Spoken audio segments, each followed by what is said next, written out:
Ekele m unu ndị ọma, ndị mụ ji eme ọnụ, ndị ji Igbo emepụta ihe, ndị na-eme ka asụsụ Igbo wee dịrị.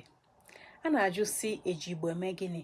Ugbu a ka anyị mechara nkụzi nke mbụ na ya bụ 2 days webinar anyị nwee for linguists, translators, service providers, Igbo graduates, teachers, onye ọbụla ji Igbo eme ihe maọbụ onye ọbụla Igbo na-amasị. Ugbu a ka anyị mechapụrụ nkụzi nke mbụ, ụbọchị nke mbụ, ihe eji Igbo eme. Ọtụtụ ihe eji Igbo eme n'ezie, national and international. Echi bụ ụbọchị nke abụọ, anyị ga-akụzi ebe a na-achọpụtacha ya bụ ọrụ na ihe nwere ike ime ka iwe hazie onwe gị wee bụrụ onye ga na-enweta ụfọdụ ọrụ ahụ eji Igbo eme.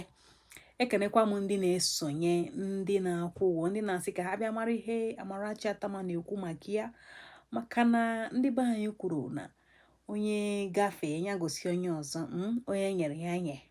Ya bụ na ana m agba mbọ akwụ na ndị na-eji asụsụ eme ihe, ndị ji Igbo eme ihe, ndị si na asụsụ anyị ga-adị, na ha na-amịta mkpụrụ ọrụ ha na-arụ, na ha na-agalụ n'isi mmiri n'ihe ọbụla ha na-eme.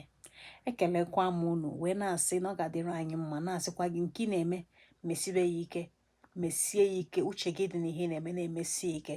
Oge adịghị anya ị ga-ahụ na ndị na-achị gị ọchị ma ndị mere gị akaja ga-eso wee na-asị gị deme daalụ ọrụ, anyị na-ahụ ihe na-eme, a na-ekene gị n'ihi gịnị? Ihe na-eme na-amịta mkpụrụ. N'ihi gịnị?